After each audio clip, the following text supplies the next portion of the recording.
नमस्कार मित्रों। सभ्यता अध्ययन केंद्र की आज इस विमर्श श्रृंखला में आप सभी का स्वागत है। आज का विषय है डेमोक्रेसी। दरअसल यह विषय हमने नहीं तय किया है, यह विषय तय किया है एक विवाद ने। एक विवाद जो प्रारंभ हुआ है अशोक यूनिवर्सिटी, उसके एक असिस्टेंट प्रोफेसर जो कि इकोनॉमिक्स के असिस्टेंट प्रोफेसर हैं, उनके द्वारा लिखे गए एक शोध पत्र से। अब वह उनका जो शोध पत्र था, ऐसे हजारों शोध पत्र, लाखों शोध पत्र नित्य लिखे जाते हैं और पब्लिश होते हैं, कोई ध्यान नहीं देता। लेकिन उनके शोध पत्र की खासियत ये थी कि उस पर ध्यान पॉलिटिकल पार्टियों का गया, यानी कांग्रेस का गया, और कांग्रेस ने उसको साझा कर दिया कि ये एक ऐसा आया है, और उसके बाद उस पर विवाद प्रारंभ हुआ। हैरानी की बात यह थी कि एक इकोनॉमिक्स के प्रोफेसर ने चुनावों की समीक्षा की थी और उसको बैक स्लाइडिंग ऑफ डेमोक्रेसी कहा था। यानी दो बातें बड़ी महत्वपूर्ण हैं। पहले तो उन्होंने डेमोक्रेसी को चुनाव से जोड़ के रखा, जो कि नॉर्मली, सामान्यतः सभी लोग ऐसा समझ लेते हैं कि चुनाव ही डेमोक्रेसी का एकमात्र पहचान है। दूसरा, उन्होंने जो चुनाव की समीक्षा की, एक अर्थशास्त्र का प्रोफेसर, और वो समीक्षा कर रहा है चुनावों की, ये भी एक अलग बात है। ठीक है, स्टैटिस्टिक्स भी एक इकोनॉमिक्स का टॉपिक में आता है, लेकिन उसके बाद भी चुनावों के स्टैटिस्टिक्स को और उनको लेकर के एनालिसिस करना और उसको लेकर के रिसर्च करना, ये इकोनॉमिक्स के दायरे में कहीं नहीं आता है। तो उन्होंने किया। यह भी एक प्रश्न पैदा करता है कि उन्होंने ऐसा क्यों किया। तो जो भी उन्होंने रिसर्च की है, वो रिसर्च पेपर मैंने भी देखा है, लगभग 50-55 पेजों का वो पृष्ठों का रिसर्च शोध पत्र है उनका। उसमें उन्होंने पूरा एक एनालिसिस करने का प्रयास किया है और उसमें यह दिखलाने का प्रयास किया है कि 2019 के चुनाव में नरेंद्र मोदी जी को जो विजय मिली, वह विजय सही नहीं है। वह कहीं ना कहीं उसमें लोकतांत्रिक मूल्यों से समझौता कर लिया गया है। चुनाव में कहीं ना कहीं उन्होंने बंगलिंग की है, गड़बड़ी की है, और ये किया है। तो इसको समझने के लिए सबसे पहले दो तीन प्रश्नों पर हम विचार करेंगे। सबसे पहले हम यह विचार करेंगे कि उन्होंने शोध पत्र में जो दिखलाया है, जो बातें कही हैं, वो कितनी सही हैं। इस पर विचार करने के लिए आज हमारे साथ में जुड़ी हैं स्वाति खुशबू जी। स्वाति खुशबू जी एक नोन, एक बहुत प्रतिष्ठित और लोकप्रिय स्तंभकार हैं। वो स्तंभ लिखती हैं अखबारों में और भी पत्र पत्रिकाओं में। इसके अलावा वो टीवी पैनलिस्ट हैं अनेक विषयों पर, विशेषकर उनके कई सारे वैसे सामाजिक विषय होते हैं, स्त्री विषय उसमें एक प्रमुख विषय है, और समाज की और देश की जो भी ज्वलंत समस्याएं होती हैं उन पर वो बहुत बेबाक राय रखती हैं, एकदम निष्पक्षता के साथ, और जो उनको लगता है उसको बहुत स्पष्टता के साथ वो अपनी बात रखती है।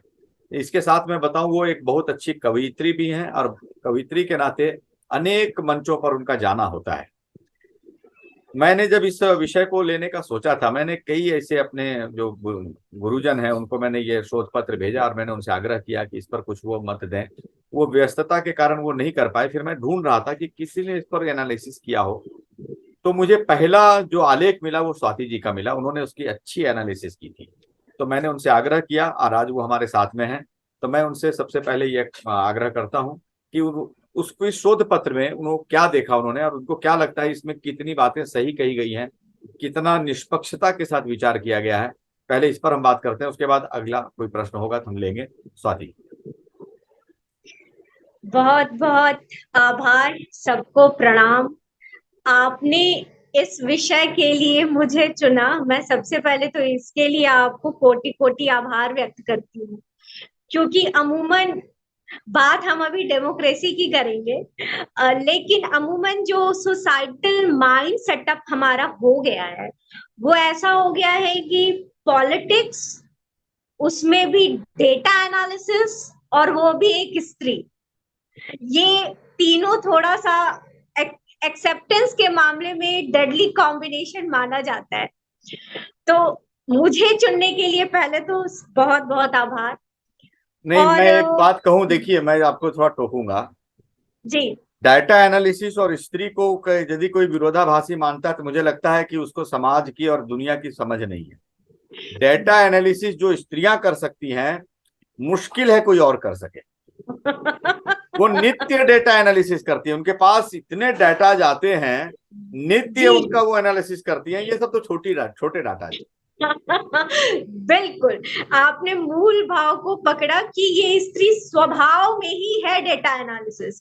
तो वो आप इकोनॉमिक्स का दो, पॉलिटिक्स का दो, सोसाइटी का दो या कुछ भी दो, उनके चूंकि मूल स्वभाव में है तो उनके लिए आसान है। अब बात करते हैं अशोका यूनिवर्सिटी के जो प्रोफेसर सब्यसाची जी हैं, उन्होंने जो रिसर्च करी है। अब रिसर्च क्या करा है उन्होंने, एक तो सबसे पहले ये स्पष्टता होनी चाहिए कि ये रिसर्च अधूरी है। वो खुद अपने बात को कह रहे हैं कि ये मेरी रिसर्च पूरी नहीं है, इस आधार पर पूरी नहीं है कि इस जो भी मैं लिख रहा हूं उसका कोई बिल्कुल तथ्यात्मक फाइंडिंग मैं नहीं दे रहा हूं, मैं नहीं दे सकता हूं। मतलब कि वो अपने पूरे प्रोसेस को ही क्वेश्चन मार्क में रख रहे हैं और तो भी वो फाइंडिंग दे रहे हैं। तो पहली बात हुई ये। दूसरी ये बात हुई कि उनके सिर्फ कुछ लाइंस के एब्स्ट्रैक्ट जो रिसर्च की जाती है, छोटी या बड़ी जो भी, वो जो एब्स्ट्रैक्ट होता है, जो वो एक तरह से पूरा सार रख देता है रिसर्च का कि हमने क्या किया है, कैसे किया है, बस थोड़े से ही लाइंस में जो सार रख देते हैं, वो एब्स्ट्रैक्ट हुआ। उस एब्स्ट्रैक्ट के ही बलबूते पर इस पे इतना हड़कंप मचा दिया गया, और हड़कंप मचाने वाला कोई नहीं, जो सबसे बड़े मैं कहूंगी कि इतने सारे पुस्तकों के लेखक श्रीमान शशि थरूर जी जो हैं, उन्होंने इस पे बैटिंग करना शुरू कर दिया। मुझे बहुत आश्चर्य कि उन्होंने इतनी किताबें लिखी कैसे हैं, अगर वो एक 10 लाइन को लेकर के वो पूरे जनतंत्र पे, पूरे भारत के चुनावी प्रक्रिया पे और जनमानस के निर्णय पर प्रश्न चिन्ह उठा रहे हैं, तो मुझे तो आश्चर्य है कि उन्होंने किताबें कैसे लिख दी। तब जाकर के ये मामला जो है वो संज्ञान में भी आया और इस पे बातचीत भी शुरू की। जी रविशंकर जी, ये तो मैंने बस परिचय दिया, बाकी आप सवाल पूछिए तो मैं बताती हूँ कि रिसर्च में आगे क्या है। जी, इसमें एक जो बात कही गई है कि यह जो चुनाव हुआ उसमें काफी सारी गड़बड़ियां की गई, तो उन्होंने किन गड़बड़ियों की ओर इंगित किया है, प्राथमिक गड़बड़ियां उन्होंने क्या बताई हैं? देखिए, हाँ, उन्होंने ये कहा है कि ये जो 2019 का लोकसभा का हमारा जो चुनाव हुआ था, उसमें 9 से 18 सीटों पर पूरे देश में, सिर्फ 9 से 18 सीट ऐसी थी जहां पर भाजपा और विपक्ष, विपक्ष में कोई भी XYZ पॉलिटिकल पार्टी, इनके बीच में कांटे की टक्कर देखी है। और इन कांटे की टक्कर को का जो नतीजा, जो परिणाम आया, वो भाजपा के पक्ष में आया, और भाजपा अपने पक्ष में इस निर्णय को लाने के लिए उसने धांधली, मोटा मोटी अगर सरल शब्दों में कहें तो ये। अब धांधली किस तरह की, तो उन्होंने दो बातें कही। एक तो बात वो ये कह रहे हैं कि ये जो भी उलटफेर हुआ आंकड़ों का, वो हम आगे बात करेंगे कि किस तरह के आंकड़ों का उलटफेर हुआ, वो बूथ लेवल पे हुआ, और वो इलेक्शन कमीशन को क्लीन चिट देते हैं। और भाजपा के जो लोकल कार्यकर्ता कहें और जो पर्यवेक्षक, ऑब्जर्वर्स जो डिप्यूटेड होते हैं सारे बूथ के लिए, वो उनको प्रश्न चिन्हित कर रहे हैं। वो जो इलेक्शन कमीशन जो पूरा प्रोसेस है, या जो जो हायर अथॉरिटी पे है, उनको वो क्लीन चिट दे रहे हैं। ये उनके हिसाब से एक उन्होंने ये बात कही है। दूसरी ये बात कही है कि मुसलमान नए वोटर्स को इन 9 से 18 सीटों पर एंट्री नहीं दी गई, मतलब जो भी फर्स्ट टाइम वोटर्स जिसको बोलते हैं, उनको नहीं जोड़ा गया। और जो पुराने वोटर्स हैं मुसलमान, उनके भी जितने, मान लीजिए कि फॉर एग्जांपल किसी बूथ पे अगर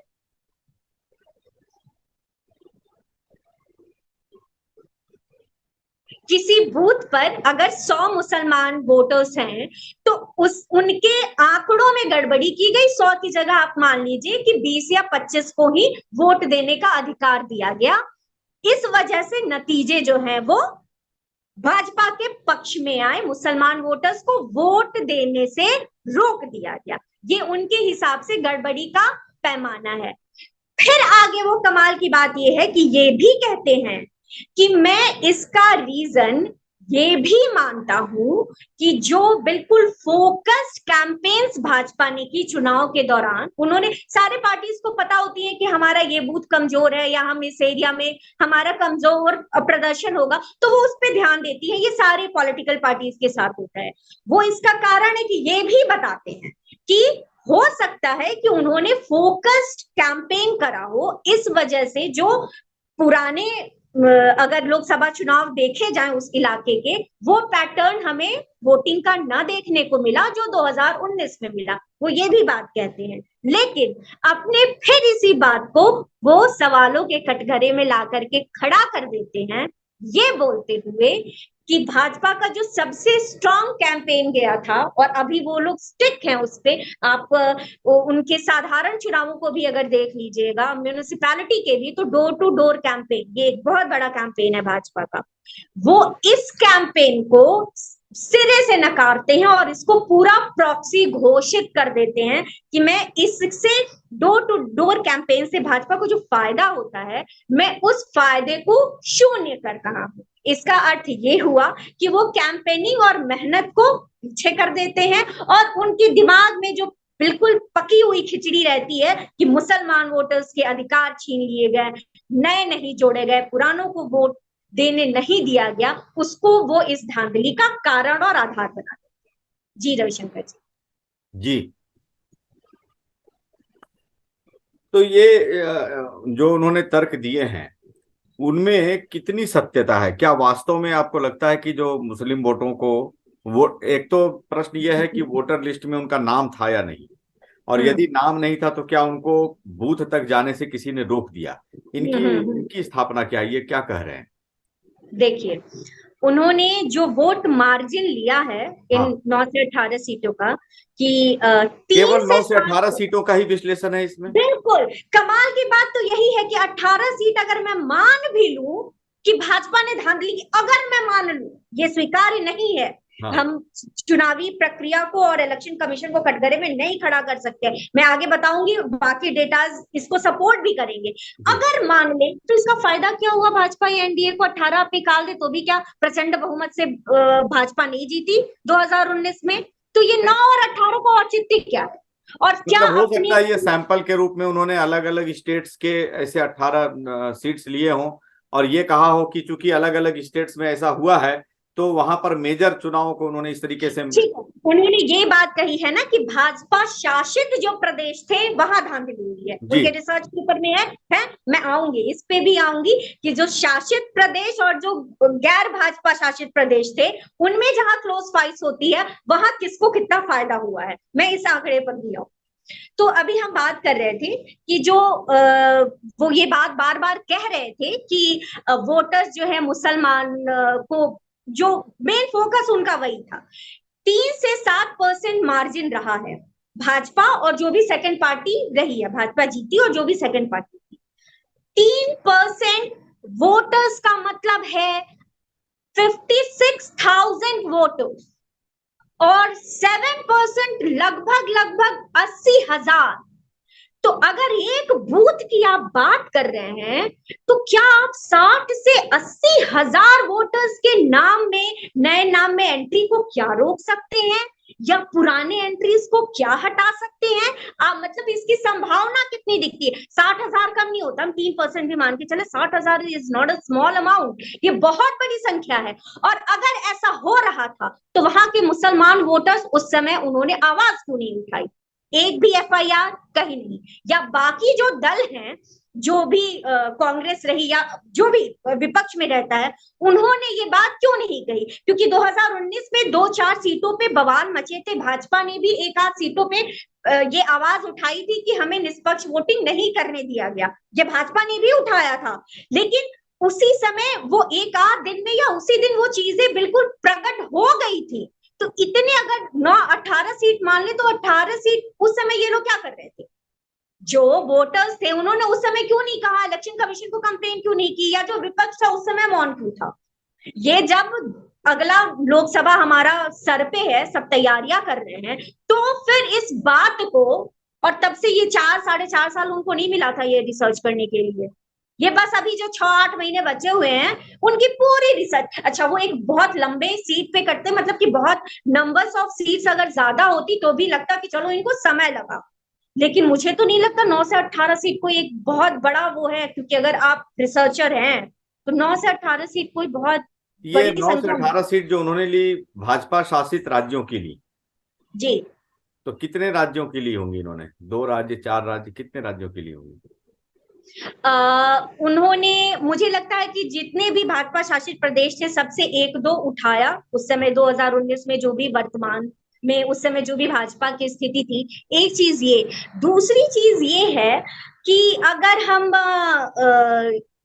पूरे 2019 के सीटों का आकलन करें तो कांटे का टक्कर या कांटे का मुकाबला हम उन सीट्स पे कहते हैं अमूमन जहां पे मार्जिन जो है फर्स्ट और सेकेंड उनके बीच में 5% या उससे कम हो, ये होती है कांटे की टक्कर। ठीक, 2019 में पूरे भारत में लगभग 98 सीट्स ऐसी थी जहां कांटे की टक्कर थी, मतलब वोट मार्जिन 5% से कम हुआ। 98 यानी 98? 98, हाँ, लगभग 100%। हाँ, उस वो हुआ 98 जहां 5% से कम वोट मार्जिन का जीतने का परसेंटेज। इसमें 98 में भाजपा को जीत मिली है सिर्फ 43, यानी आधे से भी कम।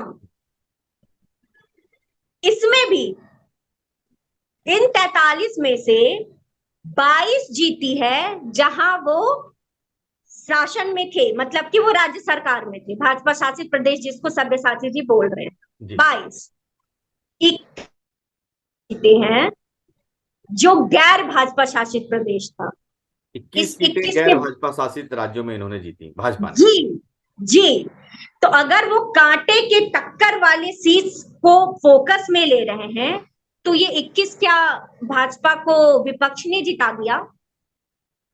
और अगर वो ये कह रहे हैं कि पर्यवेक्षकों ने धांधली की या जो उनके कार्यकर्ता बूथ पे हैं उन्होंने धांधली की, तो क्या उनकी इतनी पकड़ थी कि गैर भाजपा शासित प्रदेशों में घुस करके पर्यवेक्षक निर्धारित करके वोट अपने कार्यकर्ताओं को पुश करके इन 21 सीटों पे जीत हासिल?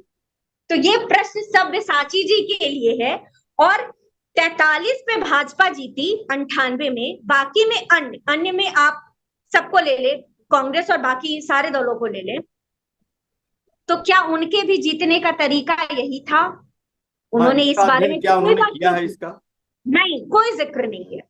इसीलिए तो ये रिसर्च अधूरी है।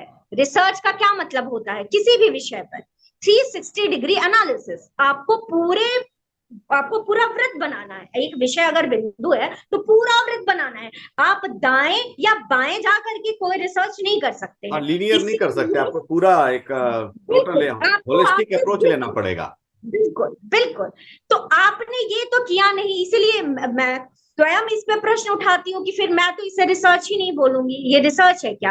आपने एक लाइन में जो होता है ना, फाइंडिंग्स लिखते हैं 2 लाइन में, फाइंडिंग्स 2 या 3 लाइंस में लिखी जाती है कि ये है। उन्होंने फाइंडिंग कर दी एक लाइन में कि भाजपा ने घपला किया 2019, बस। अब उन्होंने रैंडमली इधर उधर से डेटा कलेक्ट किए, वो भी आधे अधूरे, क्योंकि आप अगर एक पार्टी की बात कर रहे हैं तो आपको उसके सपोर्ट में दूसरे पार्टी को के भी जो आंकड़े हैं उसके साथ आपको सत्यापित करना पड़ेगा। आपने ये तो किया नहीं। तो आपने फाइंडिंग कर दी कि भाजपा ने धांधली की, और अपने बात को सेटिस्फाई करने के लिए इधर उधर से जोड़ तोड़, जो जैसे कहते हैं गठजोड़, जो अभी I.N.D.I.A कर रहे हैं गठजोड़, वैसे ही करके उन्होंने गठजोड़ करके कुछ कुछ लिख दिया। और फिर जो है कांग्रेस के जो महान दिग्गज नेता हैं उन्होंने सत्य मान करके पूरे इलेक्शन नहीं, कमीशन पे ही एक क्वेश्चन इसमें कर एक दिया। प्रश्न ये भी उठता है स्वाति जी कि जी जैसे उन्होंने ये स्टडी की कि भाजपा शासित राज्यों में भाजपा ने जिन सीटों पे जीत हासिल की और उनका ये दावा है कि वहां पर भाजपा ने घपला किया, क्या उन्होंने इसके भी कुछ आंकड़े प्रस्तुत किए कि जहां पर दूसरी पार्टियां जीती, जैसे जहां कांग्रेस जीत गई, जहां पर कोई और जीत गई, जहां नेक टू नेक फाइट थी और वहां पर कोई घपला नहीं हुआ, कम से कम ये भी दिखाते यदि घपला हुआ है तो वो कुछ दिखाए, नहीं, घपला नहीं हुआ है नहीं तो वो दिखाए? क्या कुछ इसमें ऐसा भी नहीं कुछ एनालिसिस नहीं, उन्होंने प्रस्तुत किया? आप नहीं, ऐसा कुछ नहीं हुआ है। और क्या आप नंबर उनका ऑफ पूरा स्टडी केवल भाजपा स्पेसिफिक था? भाजपा स्पेसिफिक नहीं था, भाजपा ने धांधली की, ये स्पेसिफिक था। तो क्या आपको लगता है कि इस तरीके से, जैसे आपने एक तो बात यही कह दी कि इतनी बड़ी संख्या में वोटरों को गायब कर देना, ये बिल्कुल असंभव जैसा मुद्दा लगता है। और दूसरा उन्होंने, और इसके अलावा जो एक और उन्होंने जो फोकस किया कि केवल मुसलमान वोटों पर फोकस किया, यानी कि इसके अलावा उनका फोकस और किसी पे नहीं है।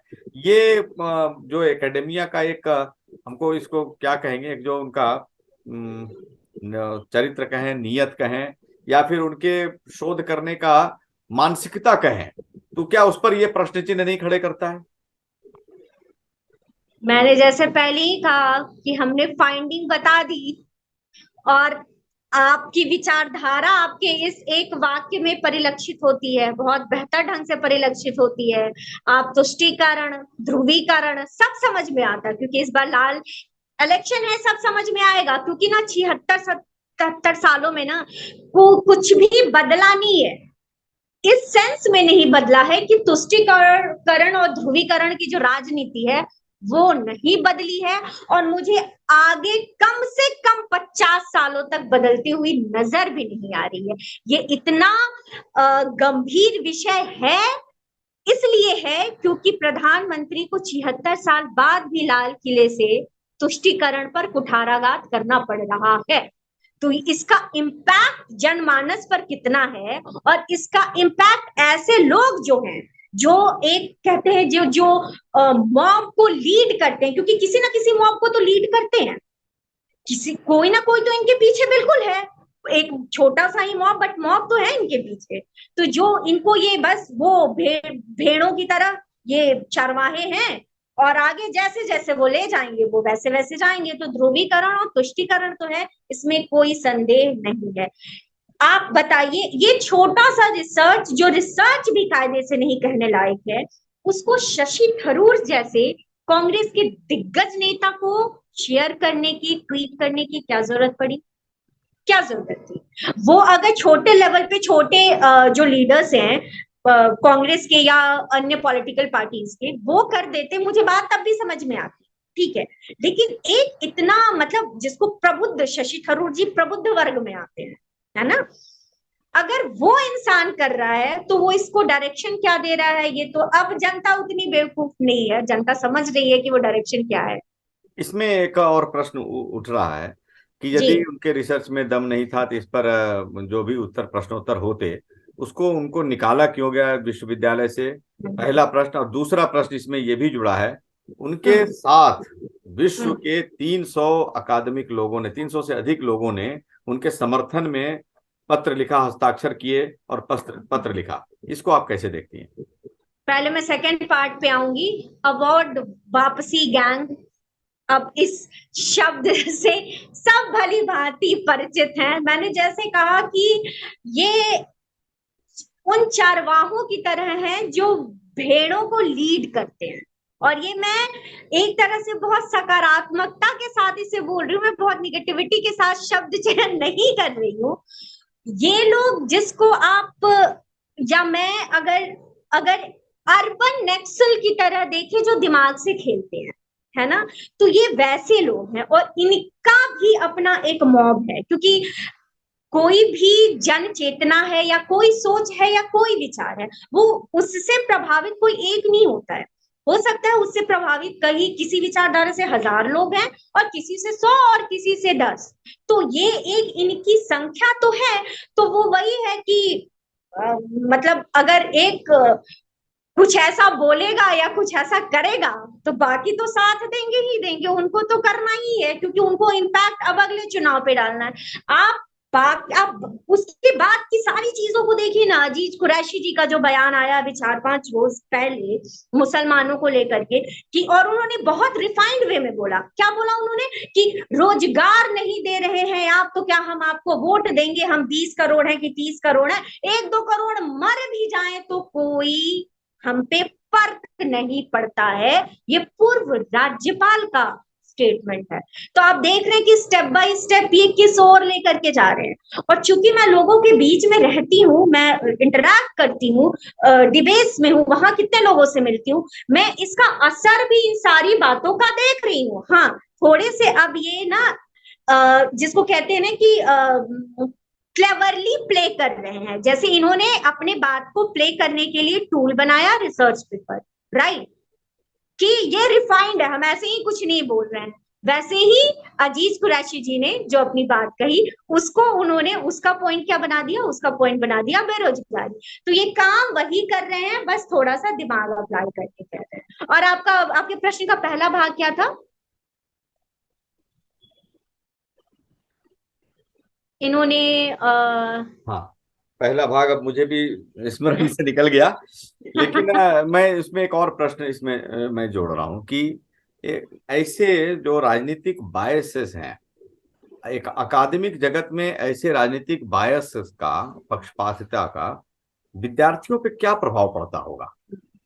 ये मुझे आपको जो हाँ नई पीढ़ी खड़ी हो रही है, जिसका मस्तिष्क अभी बहुत ही कच्चा है और अभी वो सीखने की प्रक्रिया में है, तो उसको आप कोई चीज सिखा रहे हैं या उसके अंदर राजनीतिक बायस धकेल रहे हैं, क्या इसका परिणाम होता होगा? आपके इस प्रश्न के साथ मुझे पहला भाग भी याद आ गया। आपने यही अकादमी से लेकर रिलेटेड क्वेश्चन किया था। ये इनका रिसर्च मतलब इतना प्रभावी है कि इनके इस रिसर्च को इनके ही विश्वविद्यालय के जर्नल में जगह नहीं दी गई। इसको वहां एक्सेप्टेंस नहीं मिली, और एक्सेप्टेंस कहाँ मिली? कांग्रेस के लीडर्स के पास। मैं किसी विद्यालय में पढ़ रही हूँ या पढ़ा रही हूँ और मैं कोई बात रख रही हूँ या कोई विचार रख रही हूँ, अगर मेरे स्टूडेंट या जो भी मेरे कलीग्स हैं या जो मेरे सीनियर्स हैं, वही अगर मेरे बात को स्वीकार नहीं कर रहे हैं, तो मेरे बात की स्वीकृति है वो बाकी लोगों पर और समाज पे क्या होनी चाहिए? नहीं होगी। बिल्कुल स्वाभाविक सी बात है। जब मेरे अपने नहीं स्वीकार रहे हैं तो मतलब कहीं ना कहीं कुछ ना कुछ तो गड़बड़ है। तो अगर मुझे निकाल दिया गया अपने ही विश्वविद्यालय से, मतलब कहीं ना कहीं कुछ तो गड़बड़ किया। और मुझे निकालने के पीछे का जो कारण समझ में आता है वो यही आता है जो अभी आपने बात रखी, कि विश्वविद्यालय किसी एक या दो प्रोफेसर से या उनकी विचारधारा से या मानसिकता से या रिसर्च पेपर से नहीं चलता है। विश्वविद्यालय या जो शिक्षण संस्थान है, वो चलते हैं कि आप अपने बच्चों के जो कल के भविष्य हैं, जो कल अपने देश को ऊंचाई पे ले जाएंगे, उनको आप क्या दे रहे हैं, उनको आप क्या शिक्षित करते हैं। तो मुझे लगता है, हो सकता है, संभावना है इस बात की कि हायर अथॉरिटीज को लगा होगा कि ये जो है वो एक तरह से जिसे ब्रेन वॉश बोलते हैं, मैंने कहा वो ये चालाकी से कर रहे हैं। पहले दूसरे तरीके थे, अब इन्होंने लड़ने का तरीका चेंज कर दिया है। तो विश्वविद्यालय को लगा होगा। वरना आप एक बात बताओ कि कोई बात लिख देने से या कोई वो जर्नल में जगह नहीं देते, उनको विश्वविद्यालय से हटाने की क्या जरूरत आन पड़ी थी? कहीं उनको लगा होगा कि बच्चों की मानसिकता पे ये गलत ढंग से या तो प्रभाव डालने की कोशिश करते हैं। पॉलिटिक्स में एक बहुत शानदार शब्द, हमारे यहाँ उतना प्रयोग नहीं होता है, बट मैं चूंकि बाहर भी रही हूँ, जर्मनी में एक लंबा समय मैंने गुजारा, मैंने देखा है एक वर्ड यूज करते हैं, gas lighting. Gas lighting? Gas lighting है। अच्छा जी। गैस लाइटिंग का मतलब होता है कि आपको बिना बताए हुए, आपको बिना एहसास कराए हुए आपके साथ साइकोलॉजिकल प्ले करना। आपकी मानसिकता, आपकी सोच, आपके कर्म मेरे अनुसार होंगे, लेकिन आपको मैं ऐसे ट्रिक्स से और ऐसे टैक्टिक्स प्ले करूंगी कि आपको समझ नहीं आएगा कि आप मेरी ग्रिप में। This is gas lighting. तो ये मतलब हमारे यहाँ ये गैस लाइटिंग की भी चर्चा की गई है। इस बार जो एक आध बिल्स पास हुए हैं उसमें इसकी भी चर्चा है। देखिए सरकार, अब मैं थोड़ा सा इतर बोल रही हूँ, लेकिन ये सरकार काम तो बहुत छोटे छोटी चीजों को सोच करके कर रही है। बस यही है कि हमें और आपको थोड़ा और गहनता से समझने की जरूरत है। तो ये माइंड है, हो सकता है कि क्योंकि वो जो स्टूडेंट का जो एज ग्रुप है वो फर्स्ट टाइम वोटर्स होंगे कॉलेज जो ग्रेजुएशन में होता है वो क्या होता है, वो फर्स्ट टाइम वोटर्स। तो होगा कि करके अब ये 10 को बताएंगे, और स्टूडेंट मॉब अपने आप में एक बहुत बड़ी संख्या होती है। और स्टूडेंट्स का ये है कि अब उन्होंने, क्योंकि उसमें दोस्ती यारी भी बहुत चलती है, तो अगर किसी ने ये बात कही, कोई भी बात कही, तो उसको 10-15 सपोर्ट करने वाले जरूर होंगे, चाहे वो उस विषय को समझे या ना। बिल्कुल बिल्कुल बिल्कुल। मुझे स्मरण आता है कि 2019 का जब चुनाव चल रहा था तो रवीश कुमार ने राहुल गांधी का एक इंटरव्यू किया था और पहला प्रश्न जो पूछा था वो बड़ा ही ऐसा ही एक था कि बहुसंख्यक आतंकवाद के खिलाफ आप क्या कर रहे हैं, आप लोग आवाज नहीं उठा रहे हैं। ये उसने आरोप क्या लगाया विपक्ष पे कि बहुसंख्यक आतंकवाद के खिलाफ आप आवाज नहीं उठा रहे हैं। ये जो मानसिकता मीडिया में एक दिखती थी, वो मानसिकता कहीं ना कहीं अब अकादमिक जगत में वो थी, ये लोगों को पता था, अंडर करंट अंदर अंदर वो था, वो भाव उनके अंदर था, लेकिन वो इस प्रकार से प्रकट अब हो रहा है।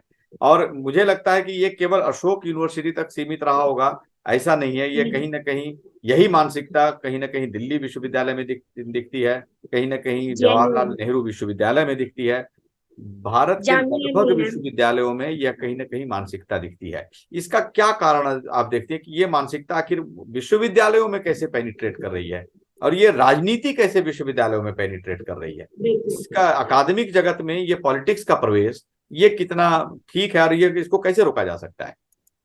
आपने अभी जो विषय उठाया छात्र और राजनीति करके, मैंने 8 साल पहले एक लेख लिखा था जो जनसत्ता में आया था और बाकी जगह भी आया था। और मेरे लिखने का मकसद जो था वो यही था कि छात्र को छात्र रहने दिया जाए, पॉलिटिक्स में उन्हें ना घुसाया जाए। क्योंकि आप जैसे आपने कहा वो बहुत कच्ची उम्र होती है, मानसिकता परिपक्व नहीं होती है, और वो सबसे ज्यादा क्रूशियल पीरियड होता है किसी भी व्यक्ति के जीवन में उसका करियर बनाने के लिए। और करियर का क्या मतलब हुआ? करियर का मतलब हुआ आपका पूरा जीवन, आपका वो एक पड़ाव, आपकी वो एक नींव, वो आपकी एक स्थिरता आपके पूरे जीवन को प्रभावित करने वाली है। और सिर्फ आपके जीवन को नहीं, आपके परिवार को, समाज को, वो सबको प्रभावित करने वाली है।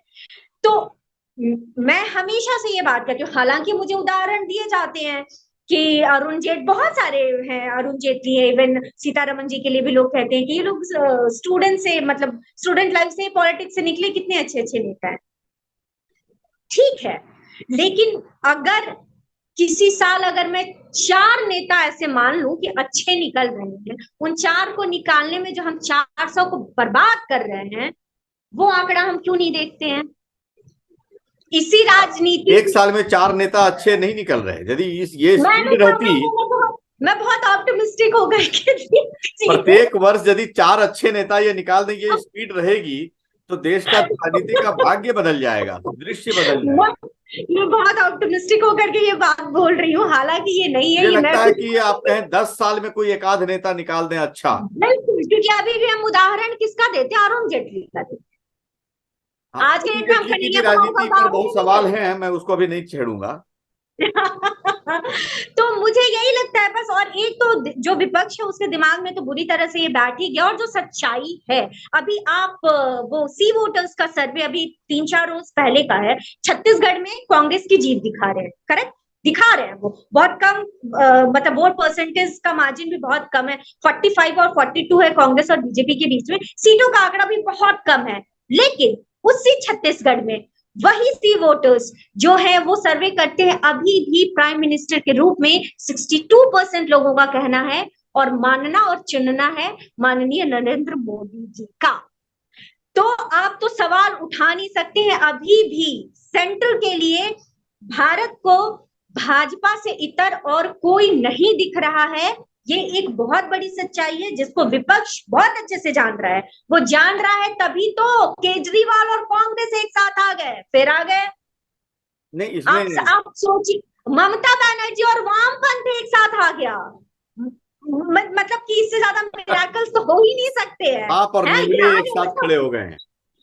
तो सोचिए आप कि जब ये इनके दिमाग में बहुत अच्छी तरह से बैठ गई है, क्योंकि सच्चाई तो ये भी नजरअंदाज तो नहीं ही कर रहे होंगे, चाहे स्वीकारे ना, चाहे ये जनमानस में अभी इस बात को ना स्वीकारे, लेकिन सच्चाई तो ये जानते हैं, तो इसकी तैयारी तो वो हर लेवल पे करेंगे। और चूंकि फर्स्ट टाइम वोटर्स की संख्या रहती है इन चुनावों में भी होगी, तो वो जो है वो जिसको ब्रेन वॉश बोले या बोले कि प्रभावित कर देना अपने विचारों से, अपने बात को, तथ्यों को मतलब मोड़ तरोड़ के, तो वो ये करेंगे, वो ये करेंगे। इसीलिए इन्होंने टारगेट जो है वो एजुकेशनल इंस्टीट्यूट्स को बनाया है। जी, मैं इसमें एक बात और ये एक अंतिम बिंदु उठाऊंगा और उसके जी बाद हम लोग थोड़ा समापन की ओर ही चलेंगे। ये जी एक प्रश्न ये भी मेरे मन में हमेशा आता है जब भी मैं चुनावी चर्चाओं को देखता हूँ। लोकतंत्र की जब भी चर्चा होती है, केवल और केवल चुनावों की चर्चा होती है। जनता के लिए क्या डिलीवर किया जा रहा है इसकी चर्चा नहीं होती है। मैं जब देखता हूँ प्रारंभ से, मतलब 1950 से, 47 में देश को स्वाधीनता मिली, 50 में हमने संविधान को अंगीकार किया, और उसके बाद से जो सरकारें बनी और उन्होंने जो काम किए, तो चाहे वो पंडित नेहरू की सरकार हो, उसके बाद इंदिरा गांधी की सरकार हो, बीच में लाल बहादुर शास्त्री को मैं इसलिए स्किप कर रहा हूं क्योंकि वो बहुत ही छोटे समय के लिए बने और उसके बाद उनकी हत्या हो गई। इंदिरा गांधी की सरकार लंबी चली, उसके बाद राजीव गांधी की सरकार रही। इस 3 शासन काल में शासन करने का जो तरीका मैंने देखा है और जो मैंने उसको सुना, देखा मतलब प्रत्यक्ष तो मैंने देखा नहीं, मेरे तो जन्म 73 में हुआ, लेकिन मैंने जो उसके बारे में पढ़ा है, जो अंदर में चल रहा था। जैसे एक छोटा उदाहरण दूंगा। अभी एक हमारे मित्र हैं और उन्होंने फेसबुक पे काफी कुछ उसका बहुत विस्तार से लिखा, आपातकाल के प्रसंग पे लिखा, किस प्रकार मारुति उद्योग स्थापित किया गया और वह उसमें संजय गांधी का क्या रोल था, और वह जो संजय गांधी कर रहे थे और जो मारुति कंपनी बनाई जा रही थी, वो 15-20 साल 25 साल में लग करके जो किया गया, उसमें सरकारी इन्वेस्टमेंट कितना किया गया, कितना आउट ऑफ द वे जाकर किया गया, जनता का क्या हित था, कहीं भी डेमोक्रेसी नहीं दिखती। सरकार के काम में डेमोक्रेसी का नाम नहीं दिखता। दुर्भाग्य क्या है कि जो हमारा अकादमिक जगत भी है, वह डेमोक्रेसी के नाम पर केवल और केवल इलेक्शन पे ध्यान देता है, चुनाव की चर्चा करता है। तो राजनीति की चर्चा में केवल चुनावों की चर्चा करना और चुनाव को ही लोकतंत्र का पर्याय मान लेना, ये कितना ठीक है? इसका उत्तर तो बहुत अच्छा मेरी एक कविता में है जिसको मैं लास्ट में सुनाऊंगी। मैं अपनी बात, इसका उत्तर वो कविता ही होगी। आपने जी जो जी कहा जी। है ना, बिल्कुल वही बेस लेकर के मैंने एक कविता लिखी है, हम्म। वो मैं सुनाऊंगी। अरे लेकिन कविता हम अभी सुनेंगे, आप अच्छी कवित्री हैं, मैं जानता हूँ। कविता तो हम लास्ट में सुनेंगे। लेकिन अभी मैं ये 2-3 बातें बोलूंगी एकदम बिल्कुल करंटली जो चल रहा है उसी पे। जी। आपने जो 2-3 प्रधानमंत्री के नाम लिए, एक परिवार वाले प्रधानमंत्री है ना, यही बिल्कुल एक लोगों परिवार। का कहना था ना, जनतंत्र की ये क्या बात करेंगे, जब इन्हीं की स्वीकृति थी कि हम सिर्फ 100 में से 15 पैसा 100 पैसा में से 15 पैसा पहुंचा पाते हैं, ये इन्हीं की स्वीकृति थी ना। ठीक ये है तो भाजपा का आरोप नहीं था। हाँ, तो आप और मैं किस जनतंत्र की बात कर रहे हैं, जब वो अपना सबसे बड़ा फेलियर बता रहे हैं कि हम भैया 15% ही काम डिलीवर कर रहे हैं, आप तक पहुंचा रहे हैं, बाकी 85% अब ईश्वर मालिक का। तो सबसे बड़ा जनतंत्र का फेलियर तो यही है। इतने पूरे 75 76 77 सालों में गांधी परिवार में नहीं बोलती, नेहरू नेहरू परिवार। परिवार, नहीं, नेहरू नेहरू परिवार बोलिए, बिल्कुल ये परिवार, नेहरू परिवार है। ये टाइटल कुछ लगा लें, ये है कुछ नेहरू परिवार। टाइटल कुछ भी, असल गांधी परिवार कहाँ है? असल गांधी परिवार। कहाँ है? उसके भी कार्य बड़े, वो अलग अभी ये पृथक मुद्दा 2-3 है, रोज कभी हम उस पर भी पहले चर्चा करेंगे। महात्मा गांधी ये, महात्मा गांधी वो, कहाँ है? गांधी परिवार के जो वंशज है वो कहाँ है? आप और मैं जानते हैं, नाम जानते हैं? कितने लोग जानते हैं? नहीं जानते हैं। क्यों? तो जनतंत्र का जो कहते हैं ना कि मैं तो खूनी बोलती हूँ, ये है, ये एक्चुअल है नहीं है। अब बहुत चीजें रिफाइन हो गई और बहुत सारी एजेंसियां हैं जो बहुत हद तक ठीक ठाक काम कर रही हैं इधर के कुछ सालों में, तो हम बोल सकते हैं कि थोड़ा सा जनतंत्र जो है हमारे लोकमानस में बचा हुआ है और धरती पर बचा हुआ है, लेकिन रियलिटी में एक बहुत बड़ा गैप तो है। आप एक बात बताओ, आज के डेट में हम चंद्रयान 3 सक्सेसफुल रहा, सक्सेस के साथ ही इन्होंने क्या किया? कौन सा ईंट लगा था, पहला ईंट, वो ईंट ट्वीट हो रहा है। आप पहले क्या ही। कर रहे हैं? आप ये क्या कर रहे हैं? आपने नींव खोद दी, ईंट रख दी और उसके बाद खरपतवार उगने के लिए तो छोड़ दिया। 2013 की टीओआई की रिपोर्ट है, मंगलयान, चंद्रयान, GSAT-16 सबकी फंडिंग रोक दी गई थी। क्यों नहीं, रोक दी यदि गई आप थी? ये विषय उठा रही है तो मैं उसमें इसमें एक चीज आपको जोड़ दूं आपकी बात में। जी जी। ये हालांकि ये बिल्कुल अलग मुद्दा, इस पर हमको अलग से कभी बात करनी पड़ेगी, मैं उसको अलग से करूंगा। चंद्रयान के और उसको लेकर के इनके जो दावे हैं कि इसरो तब से स्थापित हुआ था और हमने तब काम किया था। RS त्यागी एक साइंटिस्ट थे जो नासा में पोस्टेड थे, और उनको जनता पार्टी की जब सरकार बनी तो उनको भारत बुलाया गया था, दो साइंटिस्टों को बुलाया गया था, आर एस त्यागी को और साथ में एक डॉक्टर जैन थे। और इनको बुलाया गया कि मिसाइल में लेजर टेक्नोलॉजी, जिसको मिसाइल की आंख कहते हैं, उसको भारत में डेवलप किया जाए, खरीदना ना पड़े। इसके लिए जनता पार्टी की सरकार गई। जैसे ही इंदिरा गांधी की सरकार आई, इन दोनों को कहा गया आप पुणे में जाइए और वहां जाके पढ़ाइए एक इंस्टीट्यूट में, इस टेक्नोलॉजी पे काम करने की आवश्यकता नहीं है, रिसर्च बंद कर दी गई। डॉक्टर जैन वापस चले बहुत गए नासा। सारी चीजें हैं। आप अगर मतलब वही है कि ये एक अन्य ही विषय और ये बहुत वास्ट सब्जेक्ट हो ये नहीं, ये जाएगा। लंबा विषय है, इसके ऊपर मैं लाऊंगा, हाँ लेकिन मैं बिल्कुल ये बता बिल्कुल दूं कि बिल्कुल। आर एस त्यागी जीवन भर केस लड़ते रह गए कि मुझे रिसर्च करने दिया जाए, मैं पढ़ाने नहीं जाऊंगा। और वो मैं बताइए। उनसे मिला हूं, उस व्यक्ति को तनख्वाह तक नहीं मिली जब तक वो रिटायर नहीं हो गए। रिटायर होने के बाद सुप्रीम कोर्ट के 2-3 फैसले आने के बाद उनको पैसे दिए गए, लेकिन तब तक उनको कहीं रिसर्च नहीं करने दिया गया। यह जो बात कही जाती है कि हमने आप इंस्टीट्यूशंस बनाए, उनकी हालत ये रही है। होमी जहांगीर भाभा विक्रम साराभाई संदिग्ध मृत्यु। जी और सिर्फ यही नहीं है, 864 नाम है 15 सालों में साइंटिस्ट के।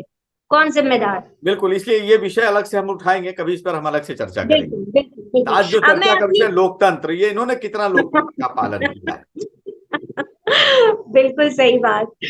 तो अब क्या कविता सुनी जाए? बिल्कुल, आप कविता बताइए, उसके बाद हम समाप्त करेंगे। क्योंकि कविता ठीक ही है। आज हालांकि के ये कविता कार्यक्रम की बहुत जान है। जी, हालांकि ये कविता बहुत लंबी है, लेकिन मैं सिर्फ दो बंद सुनाऊंगी जी जी जो मतलब मेरे सबसे ज्यादा प्रिय भी बोल सकते हैं, और जो एक खाका खींच देगा जनतंत्र का। जी।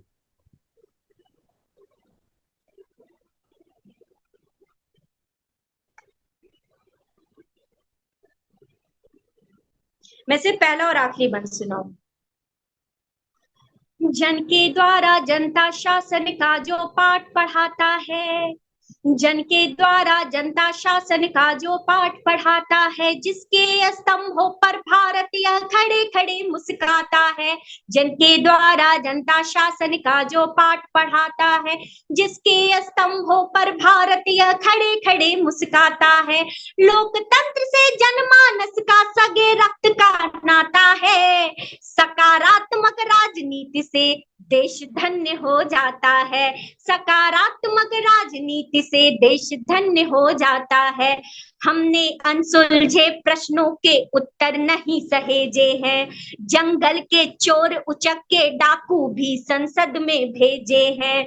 झूठे ठेकेदारों का परचम ही लहराया हमने, 70 सालों में कोई परिणाम नहीं पाया हमने। नकारात्मकता का दानव हमको आंख दिखाता है, सकारात्मक राजनीति से देश धन्य हो जाता है। सकारात्मक राजनीति से देश धन्य हो जाता है। हम भारत के दुश्मन को भी साहब व जी कहते हैं। किसको कह रही हूँ आप समझ रहे होंगे कि आप मैं किसकी ओर इशारा कर रही हूँ। बिल्कुल बिल्कुल बिल्कुल। हम भारत के दुश्मन को भी साहब व जी कहते हैं, पर लोकतंत्र के मुखिया ही अपशब्दों के शर सहते हैं। जिस दिन पद के गरिमा की स्वर्णिम आभा खो जाएगी, उसी दिवस ये लोकसभा से शोक सभा हो जाएगी। चिंतित हो वाणी पुत्रिका, कंठ यही दोहराता है, सकारात्मक राजनीति से देश धन्य हो जाता है। सकारात्मक राजनीति से देश धन्य हो जाता है। जी रवि जी। बहुत बढ़िया, बहुत बढ़िया। आपने एक बहुत ही सटीक चित्र खींचा। और मैं बताऊं, ये प्रश्न बहुत बार आता रहा है हम लोग सबों के मन में। और ये प्रश्न एक बार आडवाणी जी से भी पूछा गया कि आखिरकार भारत का युवा सब कुछ बनना चाहता है, करियर के रूप में पॉलिटिक्स क्यों नहीं चुनता है, वह राजनीति में क्यों नहीं जाना चाहता है। और जो जाता है वो वास्तव में मेधावी सेक्शन, जो युवाओं का जो गंभीर हिस्सा है, वो नहीं जाता है। वो कौन सा हिस्सा जाता है वो हम लोग सब जानते हैं, हम लोगों ने कॉलेज में पढ़ाइयाँ की हैं। और जो पॉलिटिक्स स्टूडेंट पॉलिटिक्स में भाग लेते थे, उनको हम लोग किस रूप में देखते थे, हम लोग सबको पता है।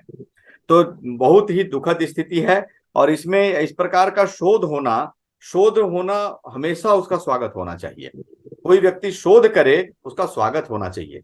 लेकिन अकादमिक जगत पॉलिटिक्स करे, इसका हमेशा नकार होना चाहिए। ऐसे लोगों को बल्कि दंडित किया जाना चाहिए।